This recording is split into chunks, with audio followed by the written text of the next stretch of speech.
Good morning, everyone. Welcome. We have as many people up here doing as announcements as we do sitting in the congregation, so we better get to it. Who'd like to begin? Do you want to begin? Good morning, everyone. I'm Gloria Tosak, and I'm putting on my gardening hat because I'm talking to you today about our wonderful sharing garden. So our sharing garden group is looking for a few additional volunteers to help with the wonderful work that is gardening around St. Paul's. Some members of our team are being pulled in other directions these days, and while they will still help when they can, we need more people in order to cover the regular tasks of, watering and weeding and that kind of thing. So if you've had a garden in the past and now find that keeping up a full one all on your own is a little bit more than you want to handle, you might really enjoy a couple of hours a week getting your hands in the dirt and doing a little weeding and getting to harvest things for people to collect. And if you'd like to learn about gardening, it's a wonderful opportunity. We can pair you up with somebody else on the team and you can learn what's involved with that. So if you'd like to find out more, just look for me down at the pancake lunch afterwards. Thank you.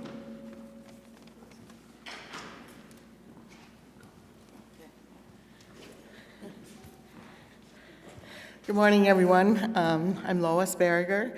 I'm just here to remind you that we have a pub night coming up on Friday, and we hope to see everybody there. Our guest performer is Jake Hammond, and he's supposed to really specialize, I guess, in music from the 50s, 60s, 70s. He takes lots of requests and loves to have a really involved audience. Doors open at 6, great pub food available, so we hope to have a good crowd. Thanks.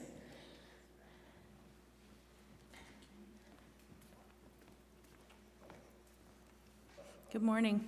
My name is Angie Lewis, and I have a lot to do with the prayer shawl ministry here.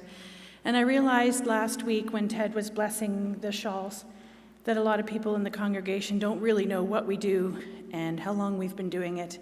So I wrote a little article that is in the newsletter this week, but there are some people who don't get the newsletter, and I would like to read it to you right now, if you wouldn't mind.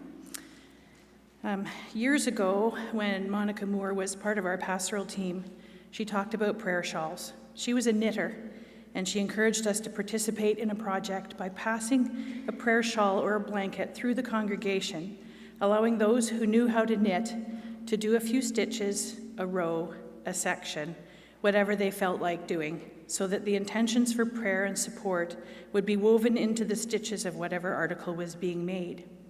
I am a crocheter, and this gave me permission to crochet in church, and you can imagine how happy that made me. Space in the cupboard upstairs in one of the Sunday school classrooms was made available for a large inventory of different types and colors of yarn, free for the taking, for anyone who wanted to contribute to the prayer shawl ministry. When Monica departed, I made her a prayer shawl that was fastened at the front with a prayer shawl pin that was made from olive wood, and I felt that was significant in the whole olive branch parable. Over the next few years, after Monica left, there were a few shawls made from the yarn that was in the cupboard upstairs, donated by many and created by a few. Eventually, that space was needed for something else, and the prayer shawl ministry seemed to disappear. A few years went by when I was not a regular churchgoer, but when I returned, I offered my services as a crocheter to resurrect the prayer shawl ministry.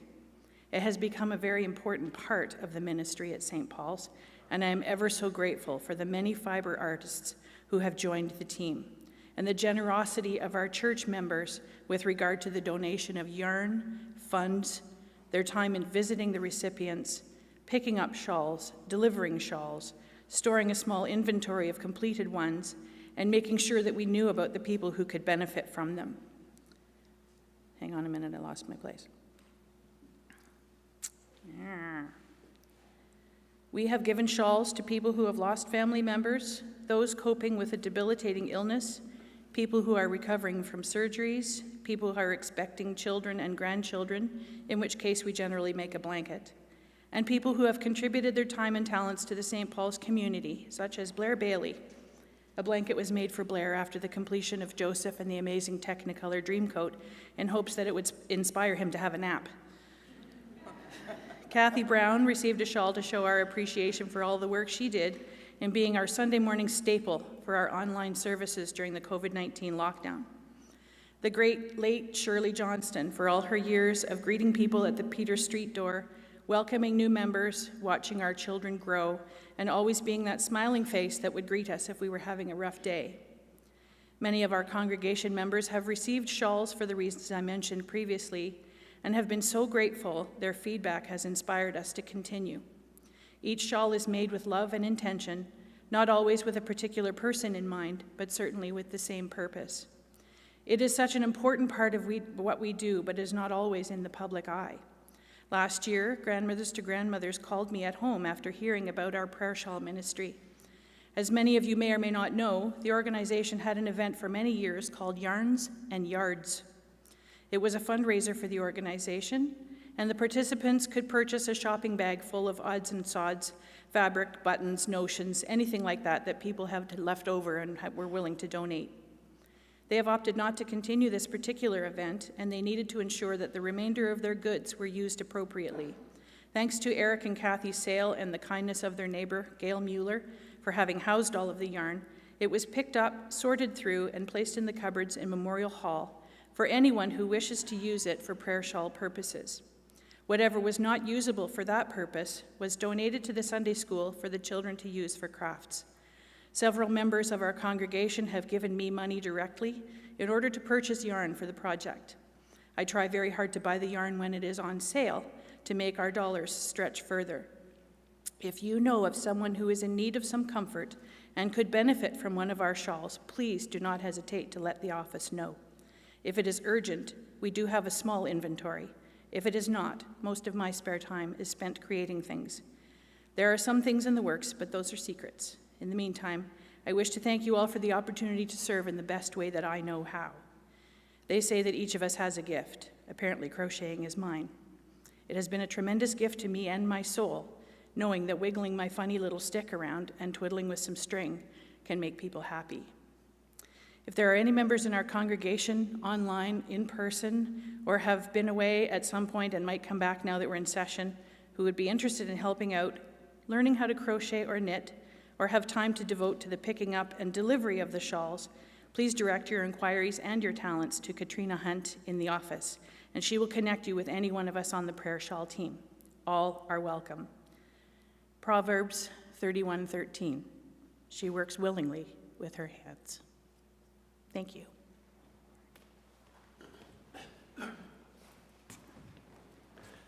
Good morning. Frank Heptich for Godsend, our efforts to contribute food and money to the Orillia Food Bank, the sharing place. I want to say thank you, first of all, to so many people who have given me money that I brought into the sharing place. They appreciate it greatly. But secondly, this morning, I had a little note from Chris Peacock, the director, and over the next 2 weeks, they have an agreement with Home Hardware. Home Hardware will match any financial donations that are made up to a total of $20,000. So I would encourage, if you're going to make a donation to the food bank, this is a very good time to do it, because if you make $10, they'll give $10. You make $100, they'll give $100. So please, over the next 2 weeks, think about it. It has to be done before April the 6th. So give it a thought, and if you can't drop money to me, you can either drop it at the food bank or you could leave it in the office and I'll take it there for you. Okay? Thanks. Good morning. I think I'm the last announcement. We will turn this over to Ted sometime today. I'm Don Atkinson, and I'm speaking on behalf of the Ad Hoc Music Committee.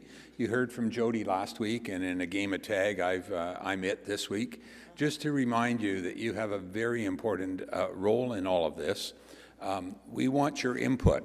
Thank you to those that have provided an email, spoken to a committee member, or filled out one of the forms that were available last week. There are 3 questions that we'd like you to consider, and they are the impact that music has had on you at St. Paul's, and what elements of the music program are most meaningful, and where do you see us going in the future? So a little bit of past, present, and future, and it's very important we get this information quickly. The committee is going to be starting to write their report on Wednesday this week, so you've got another 3 days to speak to a committee member, to speak to Jody or myself, or pick up one of the forms. The questions aren't difficult, but I think they are important, and I think that's why a few people have been maybe struggling or intimidated by trying to answer the questions. Just don't write an essay, just jot down a couple of words. A little bit of a point form would be really helpful for the committee to make sure that before we start the recruitment, we know exactly what direction we want to go with the music program here at St. Paul's. Thank you. Well, thank you. There are two more announcements. One is that we are having a lunch and learn today, and pancakes. So we have a pancake lunch following our pancake successful dinner at on Shrove Tuesday. So we still have some lovely maple syrup from the beers and lovely pancakes being made, and we want to be able to discuss what I've been presenting in the last 5 weeks around our spiritual typologies. And so I'm hoping as many of you can come and be part of that conversation and have some pancakes. For those who want an extra sweet opportunity, I know the young families are going out to Amy and Brent Beer's sugar shack, their farm, this afternoon around 3 o'clock. And if you'd like to join us in going out to the bush and seeing their sugaring operation, you'd be welcome to be part of that as well. So is that it? I think so. This is the life and ministry of our congregation.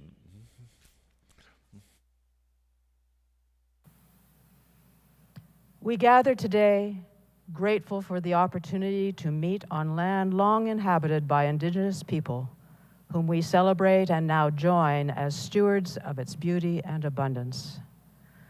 Long before it was known as the Orillia area, and today, here is the home of the Anishinaabeg peoples, which include the Ojibwe, Odawa, and Potawatomi nations.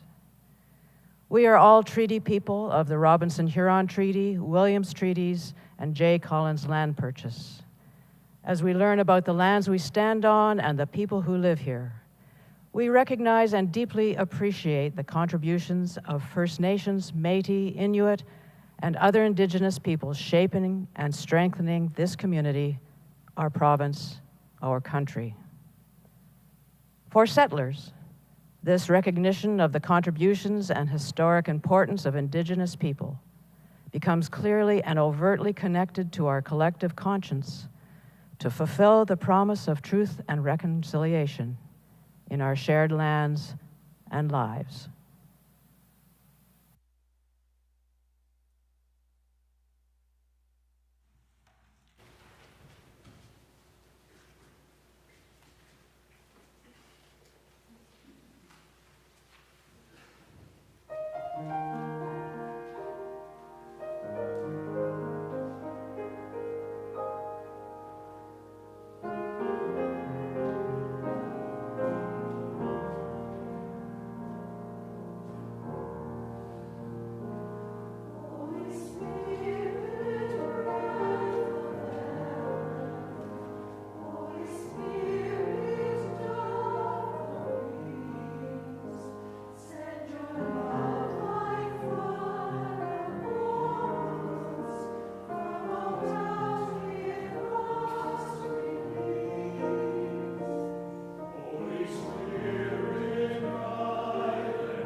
And so we continue on our journey through Lent, the 40 days of traveling towards Jerusalem, and all of the drama and importance of what Good Friday and Easter Sunday mean for us as a Christian community.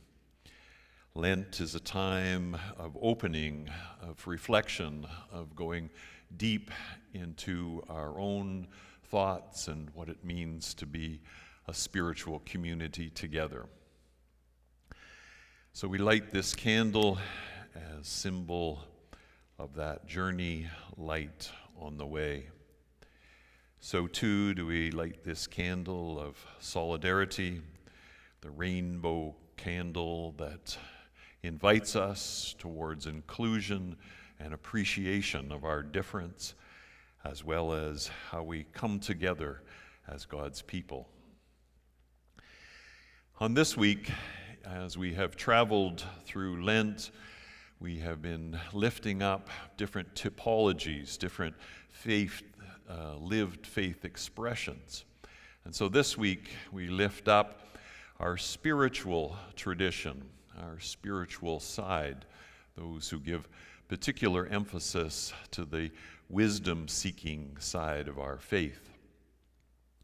As St. Paul's, we have been on a spiritual journey for at least the last 6-8 months as we have been exploring what is the spiritual heart of St. Paul's.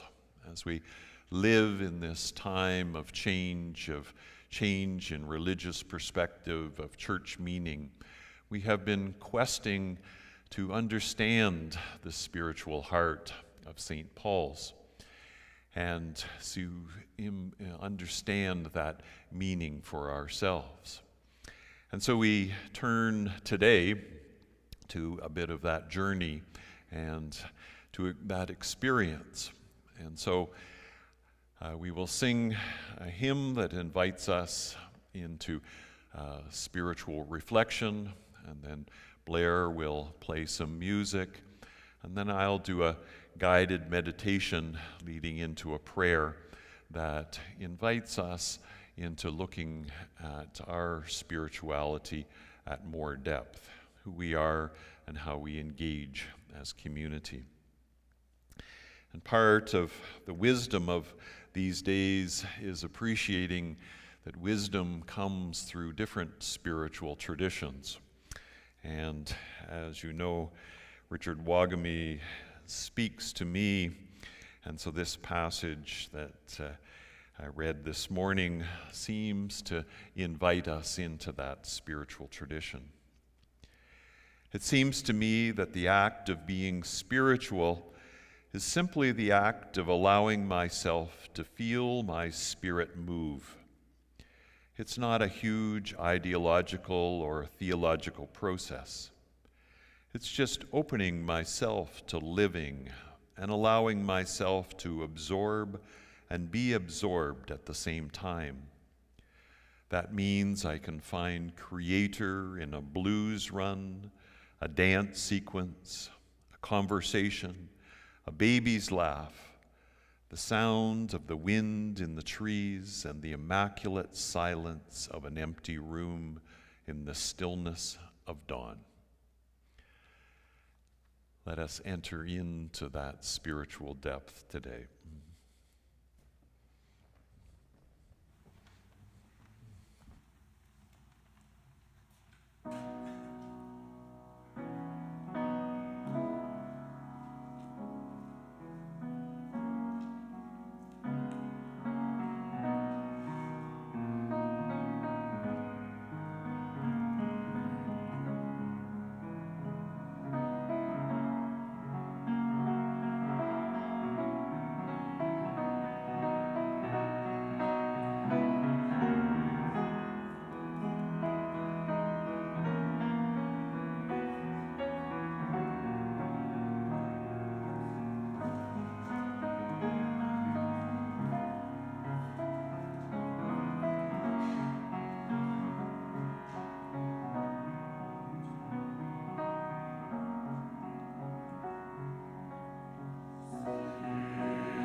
Music is such a wonderful way to transport ourselves into a different realm.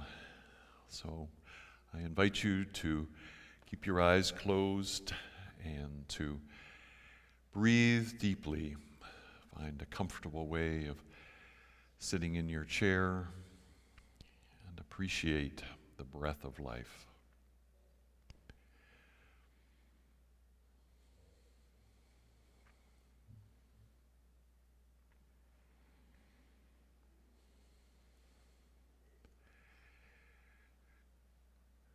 So I want us to go on a journey to two places. One out into the world around, into the beautiful natural world that surrounds us and feeds so many of us. And then to return to this sanctuary, this place of worship, this place of sacredness.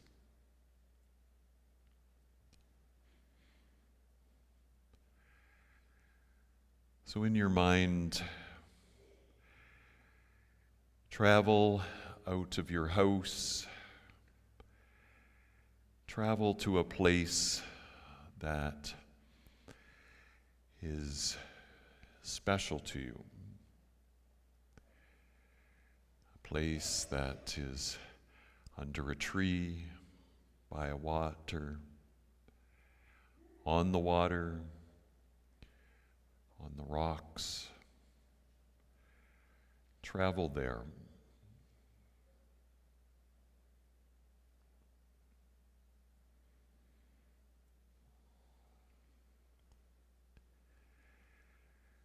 Find yourself sitting down and being comfortable,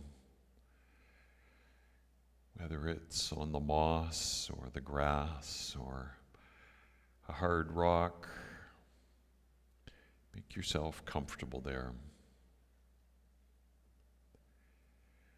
Breathe into the surroundings.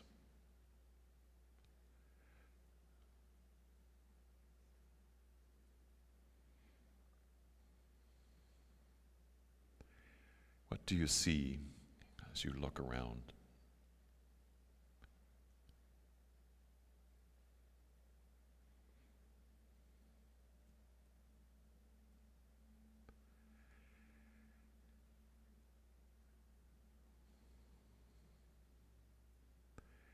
What does it feel like to sit there, surrounded by this beautiful canopy of the world, rustling leaves, stirring water, bird song, creatures in our midst.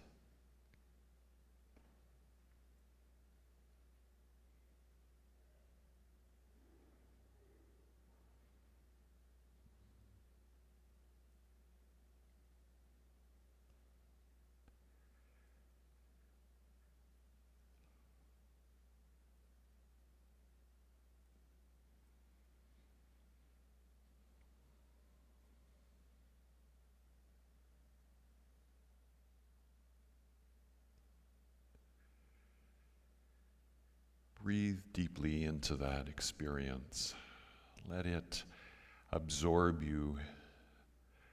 Let yourself become part of that beauty and wonder and awe that is our wondrous world of evolutionary wonder.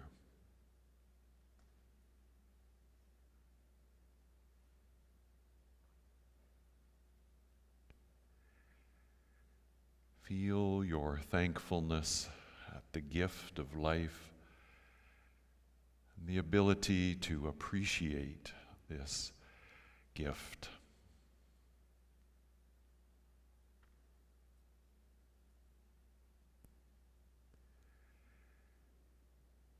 Feel the great mystery that surrounds us in its subtle,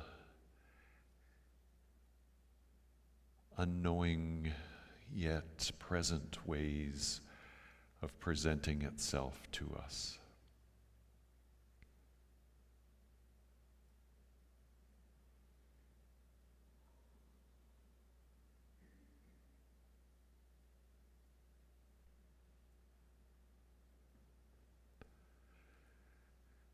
And so from this place, we get up and travel in our mind's eye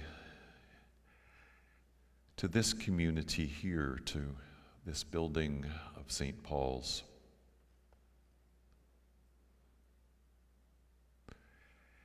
Whether you've come in your car or walked, come through the doors.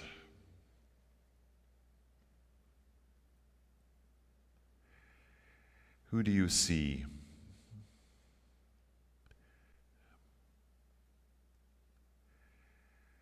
How does it feel to come into a place where you're known? Come into a place of welcoming.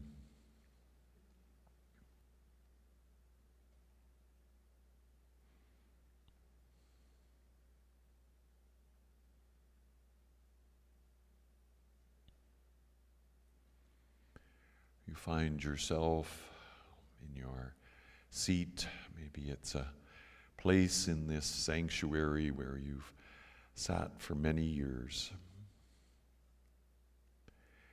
How does it feel to sit yourself down into that space?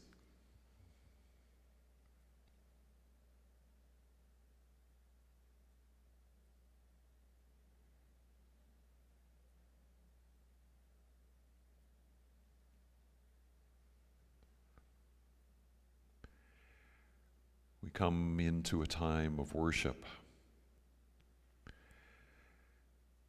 Our Christian rituals that gather us in music, that gather us in prayer, that gather us in reflection.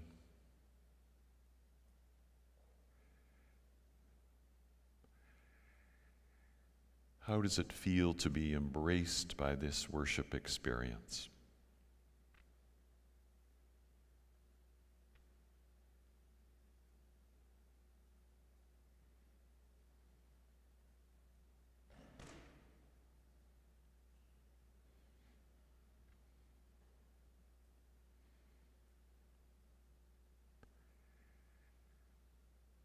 We travel together on this weekly basis of gathering, and whether we're here each week or here in our mind's eye, we recognize this sanctuary, this sacred place, as a place of gathering for this community, as a place that holds us in our many thoughts and our traveling through life. Sometimes we bring our sadness, sometimes we bring our joys. We come with our aches and our pains and our challenges, but also our hopes and our wonders and our appreciation for the divine presence of being held in this place.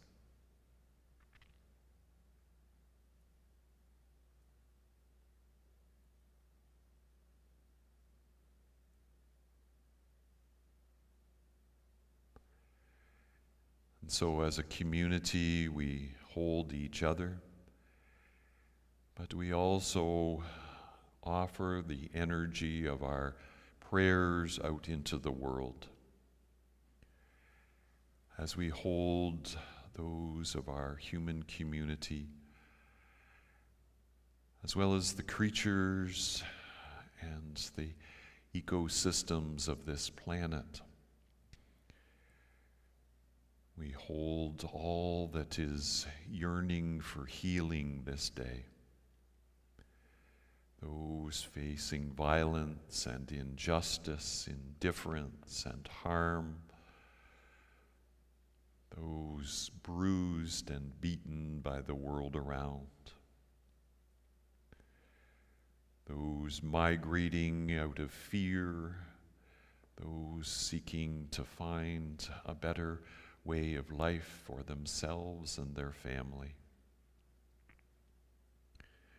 We hold each other on this journey through life, no matter our circumstance.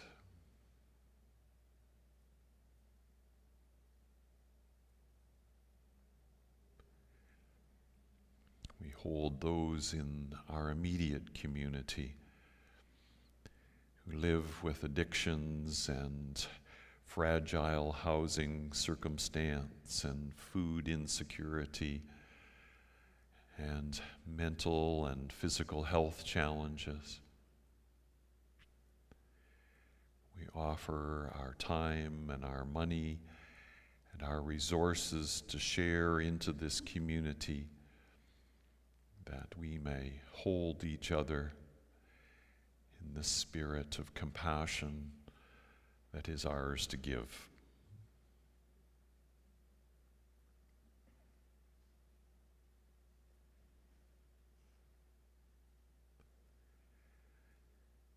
And as we ourselves are located in this space,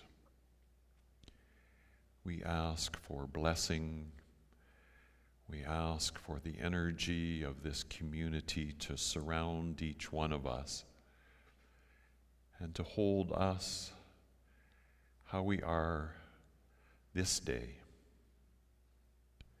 to invite us to find joy in simple pleasures, to find thankfulness even amidst the challenges.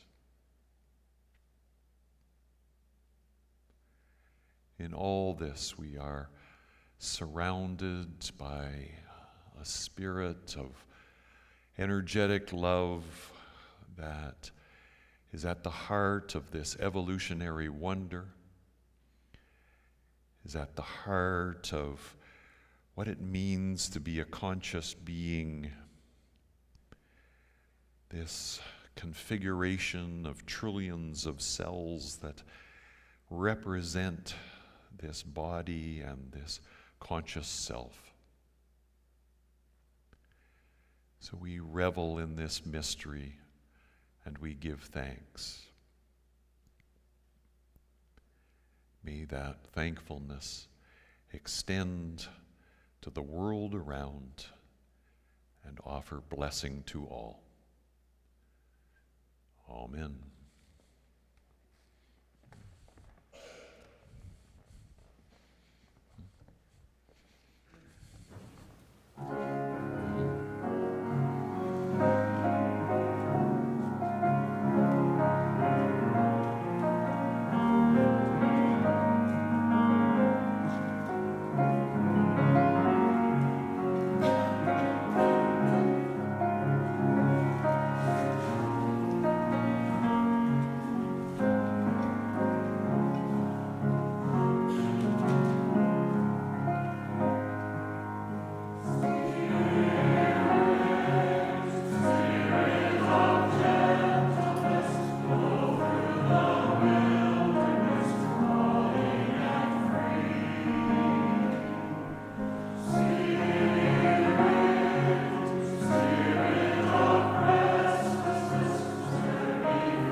That is one of the most beautiful expressions of how we embrace Spirit, that hymn invites us into that contemplative spirit of gentleness.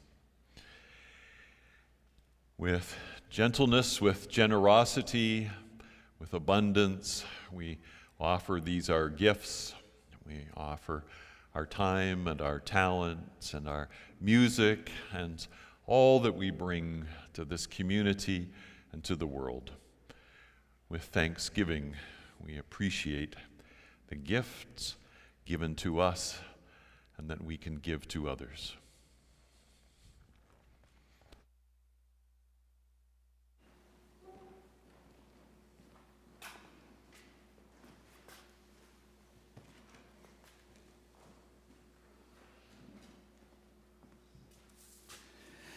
This morning's scripture reading is taken from Genesis chapter 32, reading verses 22 to 31.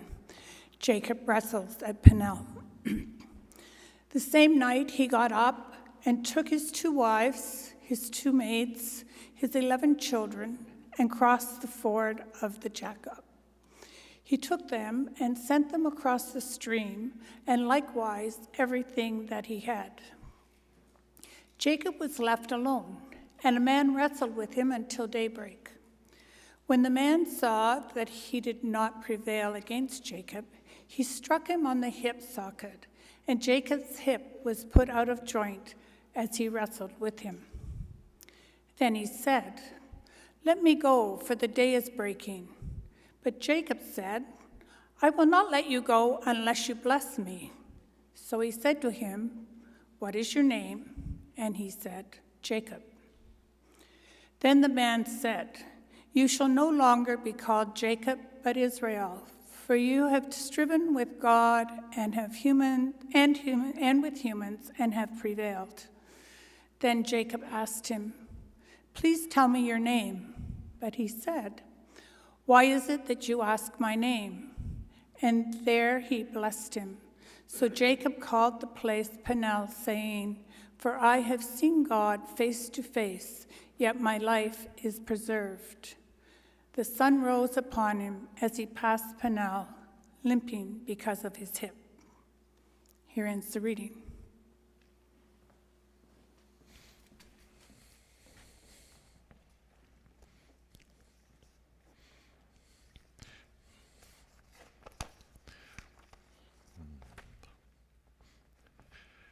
Got a few more books here to reflect on.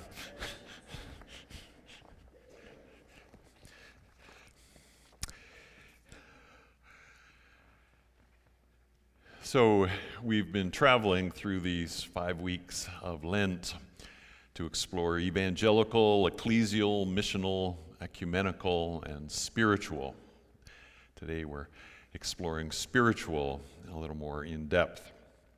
I was preparing for the Lunch and Learn and reflecting on this breadth of typologies, and it's been for me an interesting process over the last 5 weeks to explore these different lived faiths and what they have meant to us, and it's been good for me to lift up. I hope it's been somewhat illuminating for you as well to hear my reflections and experience.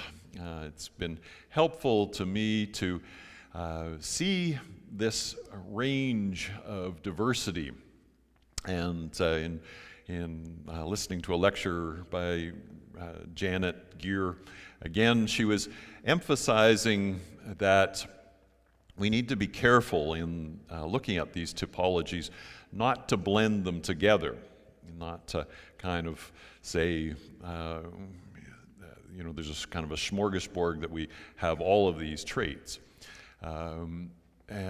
We do, on the one hand, and as I've demonstrated in the last number of weeks, we have different experiences with them, and it's good to identify those traits. But it's also really important to find the lived faith that speaks most to you, that represents your core expression. Because by differentiating our different lived experiences, then we can appreciate how we're different and how others live and the lens through which they see faith. So, as I've been clear, the ecumenical one has been the dominant lived expression of my faith tradition as my adult life and work. Others, I'm sure, have different, and that's what we want to be able to explore in the Lunch and Learn today. And I've got a handout for you and a video clip to help look at it more deeply. And if you're not able to come, I'd encourage you to maybe get one of these handouts from me. I'll put them in the office so that we can use this language over the next while to talk about our different lived faith expressions. I think it'll be helpful in our conversations around music leadership and what worship means to us these days and how we look towards a future together. So the spiritual lived faith is walk the path of wisdom. Now, this is a very broad path, as we know. The spiritual tradition, in the broadest sense, the word spirit, breath, can be interpreted very broadly. And even if people aren't religious, I think we all are spiritual by a definition of any of us who are conscious and look to meaning of life questions. These are spiritual questions. And all of us are familiar with those who say that they're spiritual but not religious. And as we're in conversation with people about what that means, often there's more emphasis on the not religious than being spiritual. And it's an interesting conversation and important part of discussions these days. And so the whole experience of spirituality ranges across traditions, and we're exposed in this era to all kinds of interesting spiritualities. Buddhism and yoga and New Age kinds of religions, and the whole interesting cross-section that's available to us, as well as other world religions. So we have this big canopy of spirituality that we're opening ourselves to and discussing. But I think within this tradition, there is a deep Christian spirituality that we can lift up within our United Church framework. There are spiritualities within the Roman Catholic Church and other traditions that emphasize different aspects. But within the United Church, there's a whole kind of contemplative tradition and part of being part of retreats and part of this experience of this congregation as well. I know Karen had a particular emphasis on spirituality, and Michael Jones would play piano, and there was you had special evenings of more reflective kind of worship. There was 360 Live. So there's a tradition within St. Paul's of lifting up a more spiritual tradition. And the roots of it, this passage from Genesis that Irene read, is one of Jacob wrestling in the wilderness. And I love it about the Hebrew tradition that often their leaders are these flawed characters. We know the story of Jacob and Esau and stealing his birthright and the complications and needing to flee and different wives. But he's also quite successful in going to another country, and this whole experience of him with his dream of climbing the ladder, and then this experience of coming to the promised land again, and what it will mean, whether he'll be killed by his brother Esau. And so there's a whole kind of complex of his kind of flawed relationship. But he's also a person who is deeply spiritual and passionate. And the story has Jacob wrestling all night with the unknown. This wrestling in this kind of liminal time that we can relate to these days, of being in a liminal time. And so Jacob wrestles and doesn't give up, even though dawn is arriving, dawn representing a kind of a turning point. Jacob is unwilling to let Spirit go. And so Spirit blesses Jacob by naming him Israel. Israel meaning wrestling with Yahweh, wrestling with the divine, and represented in his physical impairment, his hip being off. They probably didn't have hip surgery like half the congregation. And this, certainly in my household, hip surgery has been a big thing. Anyway, so we have Jacob and this wrestling. This represents the spiritual tradition of wrestling with the divine. What does that mean, and how do we find ourselves in that tradition? The stories of Jesus in the desert, of going and wrestling with Satan and retreating again and again into the desert to find himself, is part of this deep spiritual tradition. So, what's Creator God doing? The great mystery permeates all of creation and beckons all that exists into life.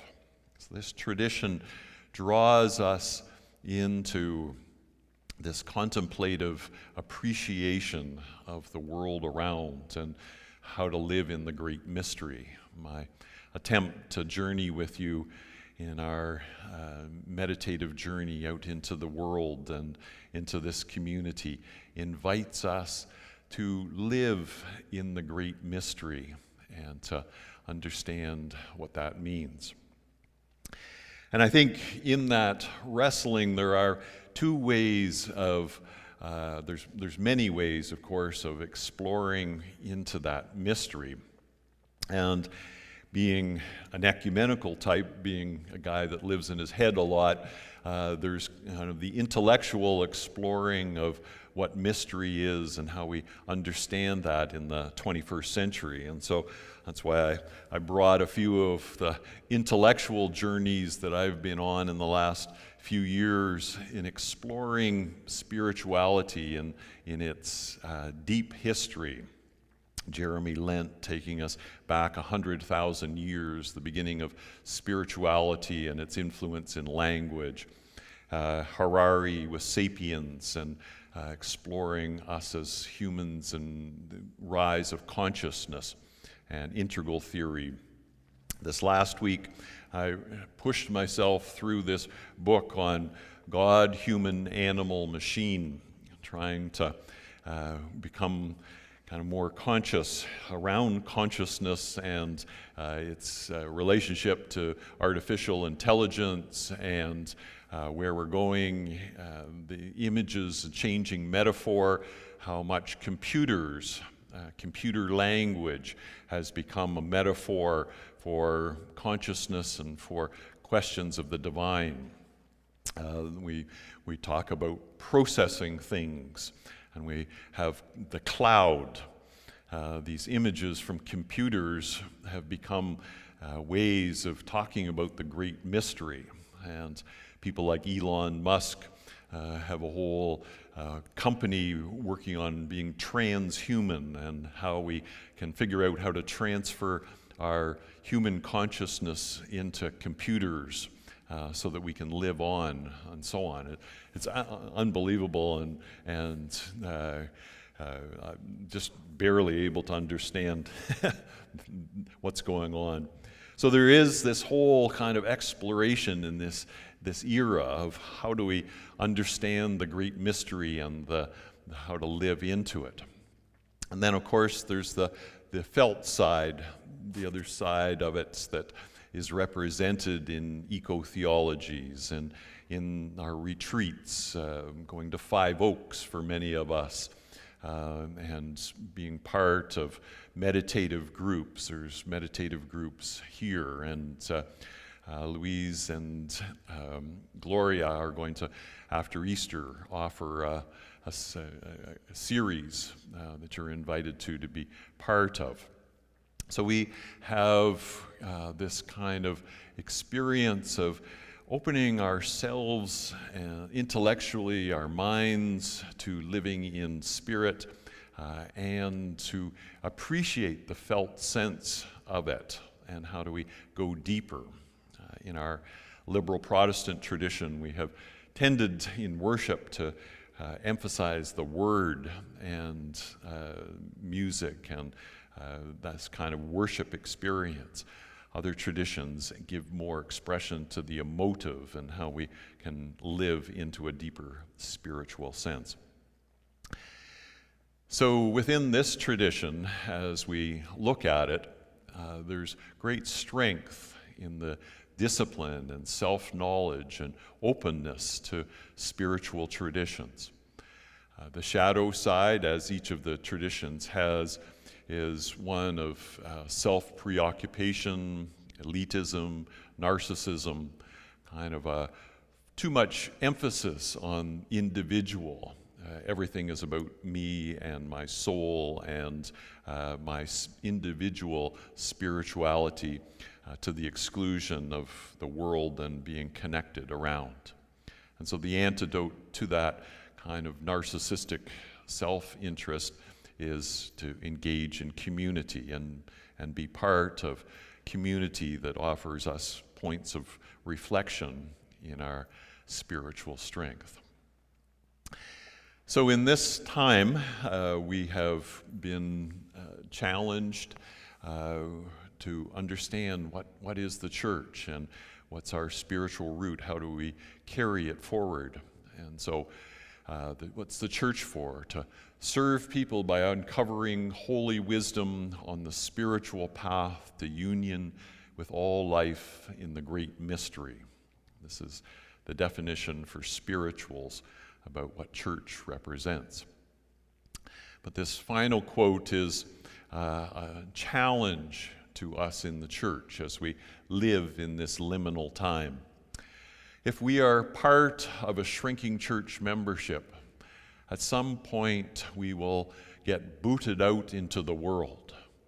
So from one point of view, why wait for the doors to hit you on the way out?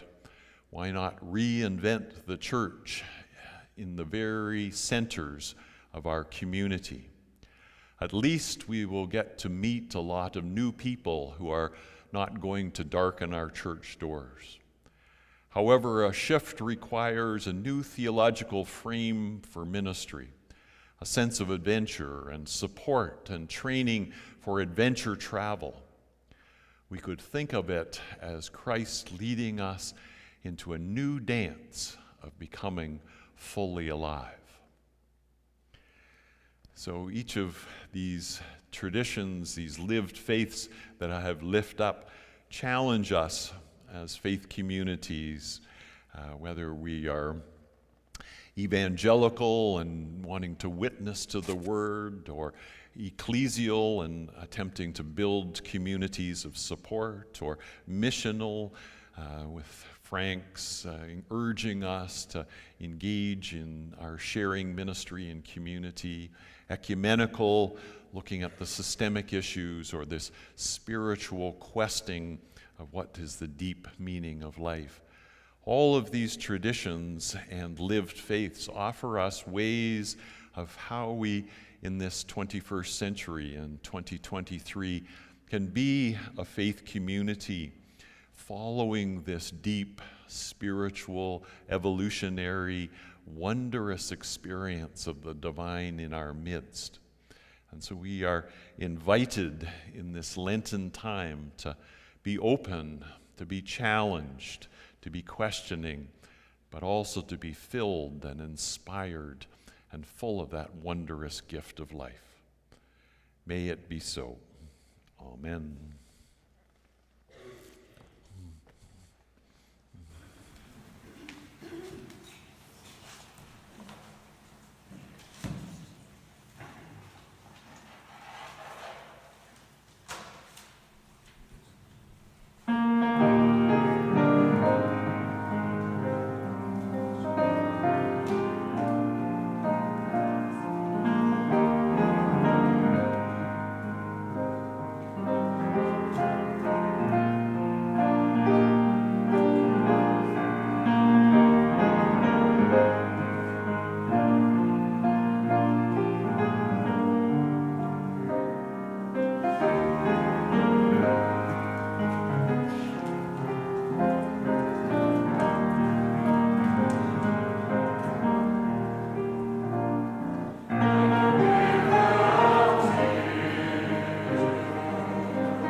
We live in wondrous mystery.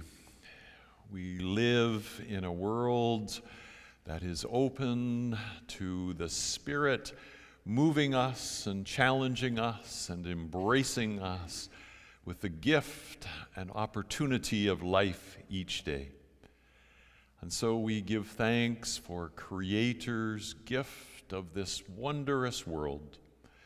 We walk with friend Jesus through the paths of life, and we are embraced and thankful for that gift of Spirit that loves and holds and challenges us towards peace and caring for each other.